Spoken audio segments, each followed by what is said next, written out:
کے پاس کہاں وقت ہے؟ آپ کی فرما برداری کہاں سے کرے؟ ہم نے خود حوالے کر دیا زہر اس کی تباہی کا آلہ اس کے حوالے کر دیا. فلم نکلی پٹھان، ابھی تک تو یہ سمجھا جا رہا تھا کہ اب تو بالی ووڈ کا جنازہ نکل گیا، تھیٹر ختم ہو گئے، سب بند ہو رہے ہیں. ٹھیک ہے، سب بہتر ہوا، لیکن مسلمان اس کی غیرت کو للکار دیا گیا. پٹھان فلم کا بائیکاٹ کیا جا رہا. مسلمان مجال ہے کسی کی؟ جب تک ہمارے پاس پیسہ ہے، جب تک ہمارے پاس ہمت اور طاقت ہے، ہم ناکام ہو جانے دیں، اسے فلاپ ہو جانے دیں؟ کیسے ممکن؟ ہماری غیرت کو للکارا گیا. ہم مسلمان ابھی موجود ہیں، ابھی زندہ ہیں، ابھی ہماری دکانیں چل رہی ہیں، ہمارا بزنس ترقی کر رہا، پٹھان فلم فلاپ ہو جائے، کیسے ممکن؟ سوال ہی نہیں، مجال ہی نہیں. ساری ٹکٹ خرید لیں گے، سارے ہال بک کر لیں گے، فیض آباد میں دیکھنے کو نہیں ملے گا، لکھنؤ چلے جائیں گے. لکھنؤ میں ٹکٹ نہیں ملے گی، کانپور چلے جائیں گے. وہاں موقع نہیں ملے گا، دلی چلی جائیں گے. لیکن اور تنہا نہیں، پورا گھر، پورا گروپ ساتھیوں کو دکھلایا جائے. رب نے اسی لیے پیسے دیے تھے، رب نے اسی لیے نعمتوں سے نوازا تھا. یہ آنکھ کی نعمت اسی لیے عطا کی گئی. الم نجعل لہ عینین، کیا ہم نے اسی لیے دونوں آنکھیں دی ہیں؟ انہیں بے حیائی، آوارگی، فحاشی، عریانیت کے مناظر دکھلائے جائیں؟ ہم نے یہ نعمتیں اس لیے دی تھی قرآن کی تلاوت کی جائے. یہ ساری نعمتیں رب کی رضا میں استعمال کی جائے.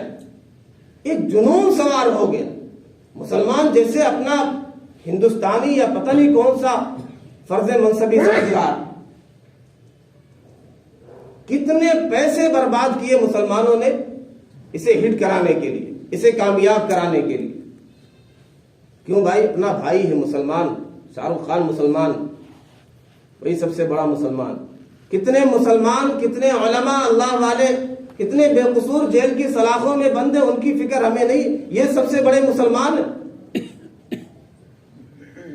ان سے بڑا کوئی مسلمان نہیں. جو شرک بھی کرتے ہیں، کفر بھی کرتے ہیں، ہاں عمرہ کرنے بھی پہنچ جاتے ہیں. کعبہ میرے آگے ہے، کلیسا میرے پیچھے. کعبہ میرے پیچھے ہے، کلیسا میرے آگے. راضی رہے رحمان، خوش رہے شیطان. نہ ادھر کے ہوئے نہ ادھر کے ہوئے، نہ خدا ہی ملا نہ وصال صنم. ہم نے انہیں سمجھا یہ ہمارے، یہ ناکام ہو جائے یہ ہمیں گوارا نہیں.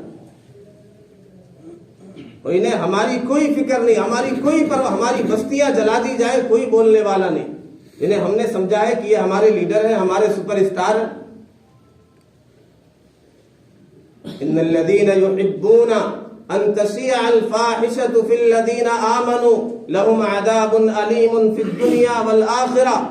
جو یہ چاہتے ہیں کہ ایمان والوں میں بے حیائی عام ہو جائے، عریانیت عام ہو جائے. یہ کیا ہے؟ یہ پہلا اسٹیپ ہے. یہاں سے لوگ پھر وہ ننگی اور فحش فلمیں بھی دیکھتے ہیں. کیا کچھ نہیں دکھایا، کتنی گند ہے اس میں، لیکن ہم ساتھ میں دیکھتے ہیں. پورا گھر دیکھیں، پورے دوست دیکھیں، بڑے دیکھیں، چھوٹے دیکھیں.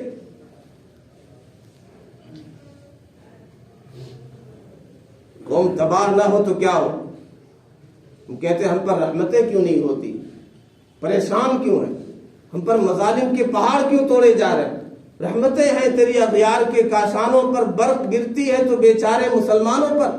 اتستبطئون بالرحم وانا استبطئ بالرجم. تم یہ سمجھتے ہو رحم ہونے میں دیر ہے، رحمت کیوں نہیں نازل ہو رہی؟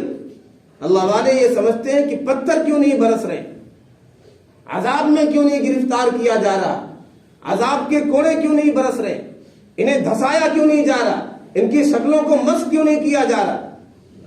فرمانے رسول صلی اللہ علیہ وسلم ہے جب مخصوص چیزیں، مخصوص گناہ تمہارے اندر عام ہو جائے، اذا اتخذ المغنم دولا، جب مال غنیمت کو اپنی دولت سمجھا جانے لگے، والامانت مغنما، امانت کو اپنا مال سمجھا جانے لگے، واطاع الرجل زوجته، آدمی اپنی بیوی کی اطاعت کرنے لگے، والدین کا نافرمان ہو جائے بیوی کے چکر میں، واتخذ القینات والمعازف، ناچنے گانے والے یہ آلات، ناچنے گانے والے عام ہو جائیں، رقص و سرود کی محفلیں عام ہو جائیں، شراب پی جانے لگے، اور چند چیزوں کا تذکرہ، چند گناہوں کا تذکرہ، فَلْيَرْتَقِبُوا عِنْدَ ذَلِكَ رِيحًا حَمْرَاءَ، پھر سرخ آندھیوں کا انتظار کرو، او خسفا او مسخا، اس کا انتظار کرو کہ تمہیں زمین میں دھسا دیا جائے یا تمہاری صورتوں کو مسخ کر دیا جائے۔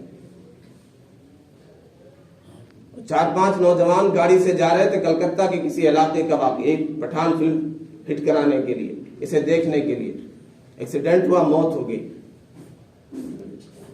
کس مبارک سفر پر نکلے تھے، اللہ مغفرت فرمائے، لیکن نکلے کس ارادے سے تھے، کس نیت سے تھے، کہاں جا رہے تھے؟ یہ نوجوانوں کو، ہمارے معاشرے کو تباہ کرنے والی چیزیں ہم نے ٹھیکہ لے رکھا، ہم ٹرین چلا رہے، نہیں بائیکاٹ ہوگا تو ہم اس کے سپورٹ میں آئیں گے۔ ہم قوم کو کہاں ڈھکیلنا چاہتے ہیں؟ آج بحاثی نیٹ بھی حوالے کر دیا، موبائل بھی حوالے، کیا کیا ہوتا اس پر۔ ہمارے حضرت نے 2017 میں ایک رپورٹ اور ڈاٹا پیش کیا تھا، انہیں بھی بڑا تردد تھا کہ اسے ذکر کیا جائے نہ کیا جائے، لیکن بہرحال انہوں نے بتلایا کہ ہر 4 گھنٹے پر سسٹم پر ایک فحش اور برہنہ فلم اپلوڈ کی جاتی۔ فحش فلمیں دیکھنے والوں کی تعداد جو ہے اس میں 35% خواتین کی تعداد، جو ای میل ہوتی ہے دنیا میں ڈیلی 2.5 بلین، یہ جو ای میل ہوتی ہے یہ سیکس سے متعلق ہوتی ہے۔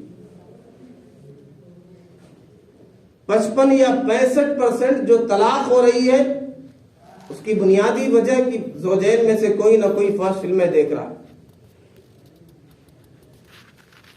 یہ ابتدا ہے، وَلَا تَقْرَبُوا الزِّنَا إِنَّهُ كَانَ فَاحِشًا۔ زنا اور بدکاری ایسے ہی نہیں ہو جاتی، اس سے پہلے یہ سارے اسٹیپ ہیں، پھر آدمی وہاں تک پہنچتا ہے۔ قرآن بہت دور سے ہمیں روکتا ہے، یہ دروازے بہت پہلے سے بند کر دو، یہ راستے بہت پہلے سے بند کر دو، وہاں تک پہنچنے کی نوبت ہی نہ آئے۔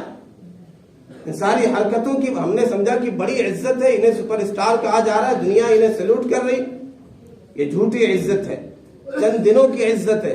اگر ان کے پاس عزت ہے، ان کے چاہنے والے زیادہ ہیں، تو سب سے زیادہ خودکشیاں ان میں کیوں ہو رہی، سوسائڈ کیوں ہو رہی؟ ڈپریشن کے شکار ہیں، بلاخر خودکشی تک انجام پہنچتا ہے۔ ہمیں صحابہ کرام کے نقش قدم پر چلنا ہے، ہمیں انہیں اپنا آئیڈیل بنانا ہے۔ ہمیں ان فلموں سے کیا لینا دینا؟ ہم بے حیائی کو کیوں پروموٹ کرتے ہیں؟ ان الذين يحبون ان تشيع الفاحشة في الذين آمنوا لهم عذاب أليم في الدنيا والآخرة، جو چاہتے ہیں بے حیائی عام ہو جائے ان کے لیے دردناک عذاب ہے دنیا اور آخرت میں۔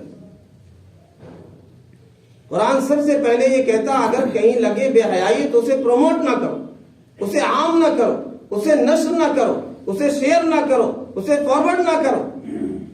لیکن عجیب دیوانگی ہے، چھوٹے بڑے مرد و خواتین اس کے پوسٹر کے ساتھ اپنا پوز اور فوٹو کھنچوا رہے، اسے شیئر کر رہے، اس کے گانوں پر ڈانس کر رہے، ناچ رہے۔ والدین بھی مگن ہے، ہاں کیا ایکٹنگ کی ہے، کیا ناچا ہے، کیا ڈانس کیا ہے، اسے شیئر، ایک ایک چیز کو شیئر کیا جائے، اور بڑے اس سے بڑے فخر کے ساتھ کہ ہاں اسے ہم ہٹ کرا کے رہیں گے۔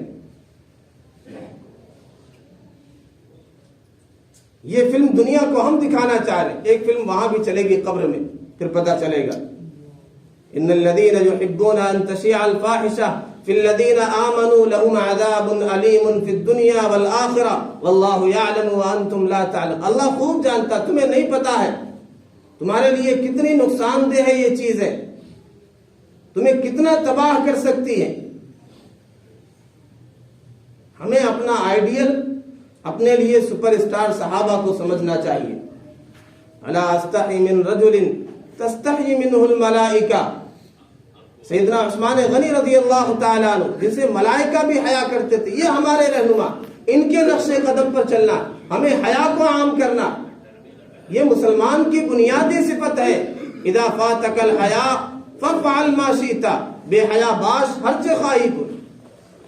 ایک صحابی ہے سیدنا ثعلبہ بن عبد الرحمن رضی اللہ تعالیٰ عنہ، نبی اکرم صلی اللہ علیہ وسلم کے خادم ہیں. ایک موقع پر آپ نے بھیجا کسی کو بلانے کے لیے.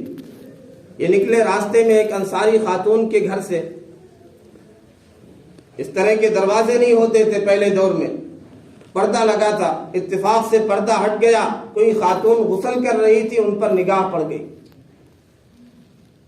اتنے پریشان, اتنے ٹینشن میں آ گئے کہ لَيُنزِلَنِّي اللَّهُ فِيَّ الْآيَاتِ أَوْ لَيَجْعَلَنِّي مِنَ الْمُنَافِقِينَ. رونے لگے اور یہ کہا کہ اب تو میرے بارے میں قرآن میں آیت آئے گی یا میرے بارے میں یہ فیصلہ ہو جائے گا کہ یہ منافقوں کی لسٹ میں. کام بھول گئے کس کام کے لیے نکلے تھے. 40 دن ہو گئے, کوئی پتہ ہی نہیں. پیارے آقا صلی اللہ علیہ وسلم نے صحابہ کو بھیجا, سیدنا عمر کو بھیجا, سیدنا سلمان فارسی کو بھیجا, تلاش کر کے آئے, کوئی پتہ نہیں. فرمایا ابحثوا عنہ فی الفلوات, تمہارے ساتھی تھے, جاؤ جنگلوں میں پہاڑوں میں تلاش کرو. تلاش کے لیے نکلے, دیکھا چند لوگ ہیں جو جانور چرا رہے, بھیڑیاں اور بکریاں اور اونٹ. ان سے پوچھا کہ فلاں حلیے کا آدمی, فلاں حلیے کا نوجوان کہیں نظر آیا؟ تو انہوں نے کہا ہمیں پتہ نہیں. ان میں سے ایک آدمی نے کہا اتعنی الفتى البکا, کیا تمہاری مراد وہ رونے والا نوجوان ہے؟ حضرت عمر رضی اللہ تعالیٰ عنہ نے کہا مجھے تو نہیں معلوم بہت زیادہ رونے والے. فرمایا وہ نوجوان یہاں شام تک روتا رہتا ہے, بس روتا رہتا ہے. شام کو نیچے آتا ہے, ہم اسے کچھ دودھ پلا دیتے ہیں, اونٹنی کا یا بکری کا, وہ دودھ پیتا رہتا ہے, اس کے آنسو بھی بہتے رہتے ہیں, دودھ اس کے منہ میں کم جاتا ہے, آنسو زیادہ جاتا ہے, یہ صورتحال ہے اس کی. یہ انتظار میں بیٹھ گئے. شام کو وہ نوجوان آیا تو انہوں نے پکڑ لیا کہ نبی اکرم صلی اللہ علیہ وسلم طلب کر رہے ہیں, آپ یہاں پڑے ہو. فرمایا کیا میرے بارے میں کوئی آیت اتری ہے؟ کیا میرے بارے میں یہ کہہ دیا گیا منافق؟ فرمایا نہیں, ایسا کچھ بھی نہیں ہے. پھر بھی ہمت نہیں جمع کر پا رہے کہ پیارے آقا صلی اللہ علیہ وسلم سے آنکھ ملاؤ. کیوں؟ ایک نگاہ پڑ گئی. یہ فلمیں دیکھنے والے کیا کیا نظارہ ہو, کیا کیا دیکھا جاتا ہے. آنکھیں ملانے کی ہمت نہیں کر پا رہے. اتنا توبہ کر لیا, اتنا رو لیا, اس کے باوجود بلاخر نبی اکرم صلی اللہ علیہ وسلم کی بارگاہ میں پہنچے. رو رو کر ایسے لاغر اور کمزور ہو گئے تھے جیسے چوزا ہو, اس کا پر اوپر سے اڑا دیا گیا ہو, ختم کر دیا گیا. نبی اکرم صلی اللہ علیہ وسلم نے قریب کیا, اپنی ران پر ان کا سر رکھا, فرمایا کہ میں انتہائی ذلیل ہوں, حقیر ہوں, گنہگار ہوں. یا رسول اللہ سر کو ہٹا دیجئے اپنے پاؤں پر سے. قد امتلأ من الذنوب والمعاصی, یہ گناہوں سے, معاصی سے بھرا ہوا ہے. فرمایا نہیں. آپ صلی اللہ علیہ وسلم نے کہا تمہیں کس چیز کی امید ہے؟ فرمایا ارجو رحمت اللہ, اللہ کی رحمت کا امیدوار ہوں. فرمایا کس چیز سے ڈرتے ہو؟ فرمایا رب کے عذاب سے ڈرتا ہوں. فرمایا کیا چاہتے ہو؟ فرمایا یہ چاہتا ہوں کہ میرا رب مجھے معاف کر دے, بخش دے. نبی اکرم صلی اللہ علیہ وسلم نے ارشاد فرمایا مجھے اللہ کی ذات سے امید ہے, رب تمہیں معاف کر دے گا, تمہاری مغفرت فرما دے گا. ہمارے نوجوانوں کی یہ پاکیزہ زندگی ہونی چاہیے, ایسی حالت ہونی چاہیے. قل للمؤمنین یغضوا من ابصارهم ويحفظوا فروجهم, اپنی نگاہوں کو جھکا کر کے رکھیں. یہ فلموں کے اس میں کیا سکھایا؟ اسی کی وجہ سے لڑکیاں مرتد ہو رہی. بڑا سبب یہ بھی ہے, اس میں مسلم لڑکا غیر مسلم سے شادی کرتے ہوئے دکھایا جا رہا ہے, اور غیر مسلم کے ساتھ مسلم. روبری اس کی وجہ سے عام ہو رہی, بدکاری اس کی وجہ سے عام ہو رہی ہے, ڈکیتی اس کی وجہ سے عام ہو رہی, شراب نوشی اس کی وجہ سے, یہ فلموں کی وجہ سے ہو رہا. یہ ساری رپورٹ آپ کو مل جائیں گی, تحقیق کریں گے. اس میں اسے ہیرو دکھایا جاتا ہے جو پورے معاشرے سے بغاوت کرے, والدین سے بغاوت کرے, کسی سے دل لگی ہو گئی, عشق ہو گیا, سب کو ٹھوکر مار دے, سب کی قربانیوں کو فراموش کر دے. نہ کوئی بھائی بھائی رہا, نہ بہن سے کوئی مطلب ہے, نہ والدین سے کوئی, بس دل لگی ہی دل لگی. بس معشوقہ کسی طرح اسے حاصل کرنا ہے, چاہے ہزاروں کو مارنا پڑے, گھر سے جنازے نکل جائیں, والدین خود, کسی کی کوئی پرواہ. مشرک ہے, مومن ہے, کس کے ساتھ دل لگی, کسی کی کوئی پرواہ, بس اسے حاصل کرنا ہے. یہ صورتحال ان فلموں کی وجہ سے ہوئی ہے. ہمارے معاشرے میں نوجوانوں کے یہاں کالجوں میں یہ مزاج ہے، جو نوجوانی میں عشق نہیں کرتا ہے اسے سمجھا جاتا ہے کہ وہ پاگل ہے، بیوقوف ہے، بیمار ہے، یا یہ ہے، پتہ نہیں کیا کیا القاب دیے جاتے. یہ گند جسے پھر سے ہم پھیلانا چاہتے ہیں، جسے ہم سپورٹ کر رہے ہیں، اگر ہم اپنی ان حرکتوں سے باز نہیں آئے تو یقیناً اللہ کے عذاب میں ہم گرفتار ہو جائیں. ہماری وہ حرکتیں ہیں فَلْيَرْتَقِبُوا عِنْدَ ذَلِكَ رِيحًا حَمْرَاء، سرخ آندھیاں چلے، دھسا دیا جائے، صورتیں بگاڑ دی جائے. اس لیے صحابہ کرام رضوان اللہ علیہم اجمعین کو اپنا آئیڈیل سمجھے، ان کے نقش قدم پر چلیں. اللہ ہم سب کی حفاظت فرمائے، بے حیائی کے کاموں سے ہم سب کی حفاظت فرمائے، حیادار بنائے. وآخر دعوانا ان الحمد للہ رب العالمین.